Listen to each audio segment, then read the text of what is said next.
At 9:17 p.m. Adrian walked directly toward Ethan. "This section is restricted," he said with a condescending smile. But Ethan remained calm, looking him dead in the eye. At exactly 9:17 p.m., the most powerful man in the ballroom was standing beside a marble fountain with red wine dripping from his face. Nobody knew who he was. Nobody knew that the decision he was about to make would erase a billion-dollar business deal before midnight. And almost nobody noticed the young hotel employee standing beside him, holding a handful of white napkins and looking more embarrassed than the men who had just been humiliated. The ballroom of the Imperial Crown Hotel glittered beneath enormous crystal chandeliers. Executives laughed. Investors raised champagne glasses. Cameras flashed toward the stage. Tonight was supposed to be Richard Cross's greatest achievement. His company, Cross Meridian Industries, was preparing to announce a massive strategic partnership with Vale Dominion Group. The deal was worth more than $1.4 billion. Richard believed the contract was already his. His son Adrian stood nearby, smiling confidently at reporters. And then there was Ethan Vale. Quiet. Unnoticed. Standing near the edge of the room in a simple charcoal suit. Richard looked at him and saw a nobody. He had no idea he was looking directly at the men whose signature controlled the entire deal. Ethan had come for one reason. Not to inspect the company's profits. Not to admire its offices. He had come to observe its people. Because Ethan had learned something during 20 years in business. A company's financial statements could hide mistakes. Its employees could not. And tonight, Cross Meridian was about to reveal everything. 6 hours earlier, Ethan had entered the hotel through the main lobby. Nobody stopped him. That was exactly what he wanted. A young server suddenly rushed past carrying 3 glasses of sparkling water. One glass tilted dangerously. Ethan caught it before it fell. The young man froze. "I'm sorry, sir." Ethan handed the glass back.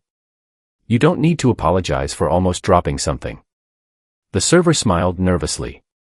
"I'm Noah." "Ethan." Noah looked at his simple suit. "Are you with one of the companies?" Ethan smiled. "Something like that." Before Noah could ask another question, a senior hotel manager stormed toward them. "Noah. Why are you standing around?" I don't want explanations." "The investors are arriving." Noah lowered his head. "Yes, sir." Ethan watched the exchange carefully. The manager didn't even look at him. He walked away as though Noah were invisible. Ethan turned toward the young server. "You okay?" Noah nodded. "I'm used to it." Those 4 words stayed with Ethan. "I'm used to it." Across the lobby, Mara Bennett was coordinating the event. She noticed Ethan helping Noah. She approached with a folder pressed against her chest. "Thank you." Ethan looked at her. "For what?" "For treating him like a human being." Ethan smiled. "Was I supposed to treat him differently?" Mara laughed softly. "No. That's the problem. Around here, apparently you were." Neither of them knew it yet.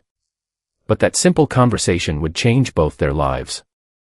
Mara was different from everyone else in the building. She remembered employees' names. She thanked security guards. She personally checked whether the kitchen staff had eaten. And Ethan noticed. "You're running this entire event?" he asked. "Trying to. You seem unusually calm." "That's because I've already accepted that something will go wrong." Ethan smiled. "What if nothing goes wrong?" Mara raised an eyebrow. "Then I'll assume we're in the wrong hotel." He laughed. For the first time that evening, Ethan relaxed. Mara studied him. "You're not like the other guests." "How so?" "They're all trying to be noticed." "And I'm not." "No, maybe I don't have anything worth showing." Mara smiled. "That's impossible." Before Ethan could answer, the ballroom doors opened. Richard Cross entered. The room erupted. Reporters rushed forward. Adrian followed behind him. Richard shook hands, posed for photographs, and accepted congratulations. Then his eyes landed on Ethan. His smile disappeared. He leaned toward Adrian. Who is that? Adrian glanced over. Probably someone's assistant. Richard frowned. Then why is he standing in the executive area? I'll handle it. Adrian walked toward Ethan. Mara noticed. She already knew where this was going. And she didn't like it. Adrian stopped in front of Ethan. Excuse me. Ethan looked up. Yes. This section is restricted. I have an invitation. Adrian smiled. I don't think you understand. Understand what? This isn't a public event. Mara stepped forward. He's an invited guest. Adrian looked at her. By whom? Before Mara could answer, Richard approached. Forget it. Adrian stepped aside. Richard looked Ethan over from head to toe. You're with the hotel? No, catering. No, security. Ethan smiled. No, Richard's expression hardened. Then perhaps you should find whoever invited you. I already did. And? He said I should stay. Richard laughed. Several executives nearby laughed with him. Mara didn't. Richard leaned closer. Listen carefully. Rooms like this are built for people who contribute something. Ethan remained calm. Everyone contributes something. Richard's eyes narrowed. That's a nice philosophy. It isn't philosophy. What is it? Experience. Richard walked away. But Adrian remained. You should leave before my father makes this embarrassing. Ethan looked at him. I think the embarrassment already started. Adrian's smile disappeared. Mara almost smiled. But she knew things were about to get worse. She was right. The ceremony began at 9:17 p.m. Richard stepped onto the stage. Tonight, he announced, we celebrate the future. The audience applauded. Ethan stood silently near the back. Mara remained beside him. You could still leave, she whispered. I could. Then why aren't you? Because I haven't finished watching. Watching what? Ethan looked toward Richard. The truth. Richard continued his speech. He praised innovation. He praised loyalty. He praised respect. Then his eyes found Ethan. And of course, Richard said, success requires understanding one's place. Several people turned. Mara's face tightened. Ethan didn't move. Richard stepped from the stage. A waiter handed him a bottle of red wine. He walked directly toward Ethan. Still here? Yes. I warned you. You did. Richard lifted the bottle. Mara stepped forward. Mr. Cross, don't. Richard smiled. Relax. Then he tilted the bottle. Red wine exploded across Ethan's chest. Gasps filled the room. Somebody laughed. Richard smiled. There. He handed the bottle away. Now you finally look like you belong. Silence. Ethan slowly wiped wine from his face. Mara rushed toward him. I am so sorry. Ethan looked at her. You didn't do it. No, but you don't have to apologize for someone else's character. Then Ethan reached inside his jacket. He pulled out his phone. Dialed one number. David. A voice answered. Ethan looked at Richard. Terminate the agreement. Ethan's voice remained almost emotionless. Every pending transfer. A pause. Every financing agreement. Another pause. Every acquisition connected to Cross Meridian. He looked directly at Richard. Put everything on hold. Richard laughed. Are you actually pretending to threaten me? Ethan didn't answer him. The voice on the phone asked, effective immediately. Yes. Understood. Ethan ended the call. For 3 seconds, nobody moved. Then Richard laughed again. You have no idea who you're dealing with. Ethan put the phone away. I know exactly who I'm dealing with. Richard's smile faded. Mara looked confused. What did you just do? Ethan looked at her. Something I should have done before coming here. What? I trusted the wrong people. Then he walked away. The elevator doors closed behind him. Mara stared at the empty hallway. Something about the way he had spoken frightened her. Not because he sounded angry. Because he sounded certain. Back inside the ballroom, Richard returned to the stage. "Ladies and gentlemen, please excuse," his microphone died. Then Adrian's phone rang. He answered. His face changed. "Dad," Richard turned. "What?" "The bank just suspended the transfer." Richard stared at him. "What did you say?" Adrian swallowed. "The money isn't coming." Within 15 minutes, the Gala collapsed. Executives abandoned their conversations. Phones rang continuously. Investors demanded answers. Then the chairman of Cross Meridian's board entered the ballroom. His face was pale. Richard grabbed him. "What happened?" The chairman didn't answer immediately. He looked toward Adrian. Then toward Richard. "Who is the man you just humiliated?" Richard frowned. "Some nobody." The chairman stared at him. "No, what?" "He wasn't a nobody." Richard's expression changed. The chairman lowered his voice. "That was Ethan Vale." Adrian went still. Richard stared. "Vale." "Yes. The Vale. The founder." Richard's face lost its color. The chairman continued. "The owner of Vale Dominion Group." Nobody spoke. The man whose company was providing the $1.4 billion financing. Adrian slowly sat down. Richard whispered, "You're lying." "I wish I were." The chairman handed him a tablet. On the screen was Ethan's official photograph. Richard stared at it. The quiet men from the ballroom. The men he had mocked. The men he had covered in wine. Was the same men whose signature controlled the deal. And suddenly Richard understood. Ethan hadn't come to beg for access. He had come to decide whether Richard deserved his investment. By sunrise, the story had spread. Cross Meridian's stock dropped sharply. Business partners demanded emergency meetings. Investors wanted Richard removed. And the video of Ethan walking away from the ballroom had gone viral. People online weren't just discussing the money. They were discussing the humiliation. Mara watched the coverage from her apartment. Then her phone rang. It was Ethan. "Hello. Did you sleep?" She laughed. "Barely. I wanted to thank you."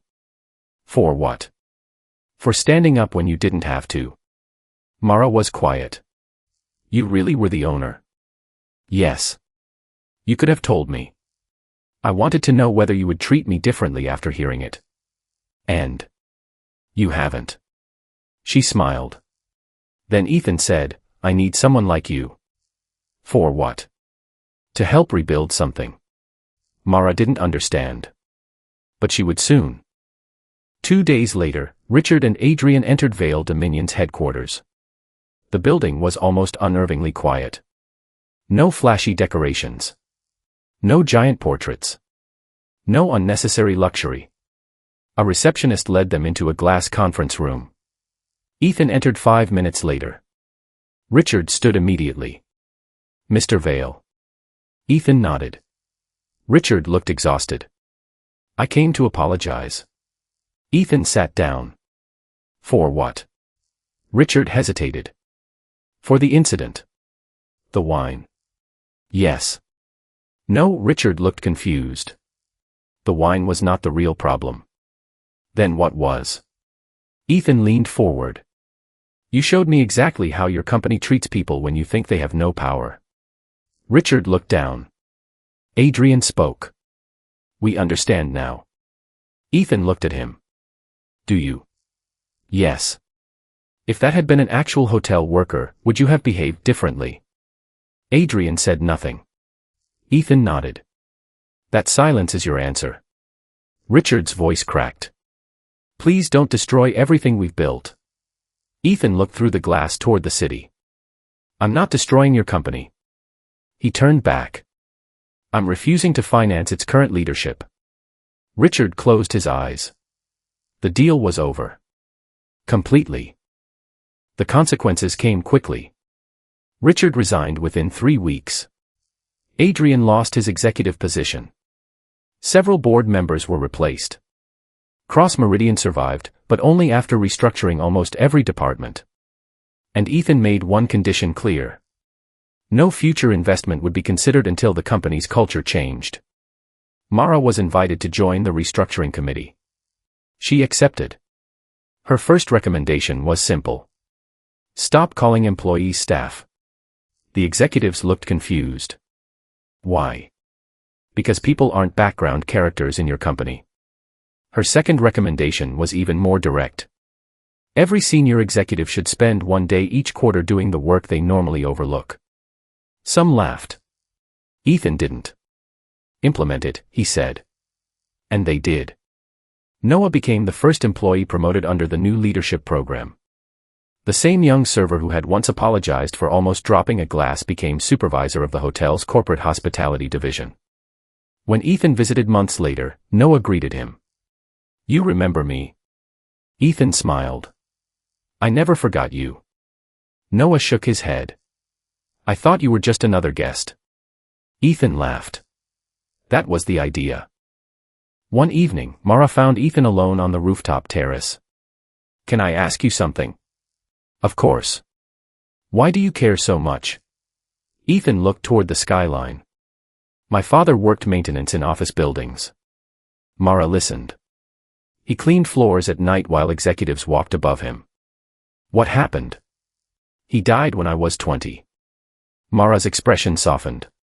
He left me one piece of advice. What was it? Ethan smiled. He said, never measure a person by the room they're standing in. Mara looked at him. That explains everything. No, he shook his head. It explains me. A quiet breeze moved through the terrace. Mara smiled. You know what I think? What? You didn't cancel that investment because Richard embarrassed you. Ethan looked at her. You canceled it because he showed you who he was. Ethan smiled. Exactly. For the first time, Mara reached for his hand. And Ethan didn't pull away. 6 months later, Ethan launched a new initiative. It was called the Human Capital Fellowship. Its purpose was simple. Find talented people who were ignored because they didn't have impressive titles. Train them. Promote them. Give them opportunities. Mara became its director. Noah became one of its first mentors. And something unexpected happened. The program became more successful than any of Ethan's previous investments.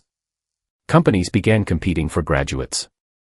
Employees who had spent years being overlooked became managers. Quiet workers became department heads. People who had once been afraid to speak began leading meetings. Mara asked Ethan one afternoon, did you ever expect this? No, then what did you expect? To lose $1.4 billion. She laughed. And instead. Ethan smiled. I found something worth more. What? People. Mara looked at him. You really are impossible. Why? You make billion-dollar decisions sound like grocery shopping. He laughed. Maybe money isn't the difficult part. What is? Knowing what it's worth. 1 year after the infamous Gala, Ethan returned to the Imperial Crown Hotel. For the first time, he wasn't hiding. The ballroom had been redesigned. No exclusive executive tables. No separate employee entrance. Everyone sat together. Security guards. Servers. Executives. Guests. The same room where Ethan had once been humiliated was now hosting the graduation ceremony for the first Human Capital Fellowship class. Mara walked onto the stage. She looked across the room. Leadership isn't about making people afraid of you. The audience listened. It's about making people believe they are capable of more. Ethan watched from the front row. No applause was louder than his. After the ceremony, Mara joined him. Remember this room? Ethan smiled. How could I forget? Strange how everything changed. No, Ethan looked around. We changed it. Mara smiled. Then Noah approached. Mr. Vale. Yes. I wanted to thank you. For what? For seeing me. Ethan shook his head. Noah, you were always worth seeing. Later that evening, Ethan and Mara stood on the hotel terrace. The city lights stretched endlessly below them. Mara looked at him. Do you regret that night? Ethan thought for a moment. I regret the way people were treated. But not the decision. No, even losing the deal. Especially then. Mara smiled. Why? Because money can be rebuilt. He looked at her. Trust is harder. She nodded. Then she asked, what happens next? Ethan looked across the city. More investments. In companies. In people. Mara laughed. You really never change. I hope not. She rested her head against his shoulder. Inside the ballroom, music began playing. Ethan offered his hand. Dance. After everything that happened here. Especially after everything that happened here. She took his hand. And together they walked back inside. Years later, people would remember the night Ethan Vale walked into a ballroom wearing an ordinary suit. Some remembered the wine. Some remembered the billion-dollar deal that disappeared. Some remembered Richard Cross losing his company. But Ethan remembered something else. He remembered Noah apologizing for almost dropping a glass. He remembered Mara standing up for someone she barely knew. He remembered the moment he realized that wealth didn't automatically create character. Character had to exist before wealth meant anything. Because anyone could impress a room. Anyone could buy a suit. Anyone could sit at an expensive table. But the real test was how you behaved toward the person you believed could do nothing for you. Years after the incident, Ethan was asked during an interview, what was the most valuable investment you ever made? The interviewer expected him to name a company. A technology startup. A property. Perhaps one of his billion-dollar acquisitions. Instead, Ethan smiled. The investment that changed everything. Yes. He looked directly into the camera. Giving people dignity. The interviewer paused. That doesn't sound like an investment. Ethan smiled. That's because you've been taught to measure the wrong things. He leaned back. Money can buy access. It can buy buildings. It can buy influence. But it cannot buy character. And that was the lesson Ethan carried for the rest of his life. Not every powerful person is truly important. Not every quiet person is powerless. And sometimes, the person standing silently in the corner of the room isn't waiting for permission to belong. Sometimes, he owns the room. So remember this. The way you treat people when you believe they have nothing to offer you may be the clearest picture of who you really are. Because kindness isn't weakness. Respect isn't expensive. And sometimes the greatest fortune in the world isn't the money sitting in your account. It's the people who remember that you treated them like they mattered. This is Silent Empire. And in this empire, character is the ultimate currency.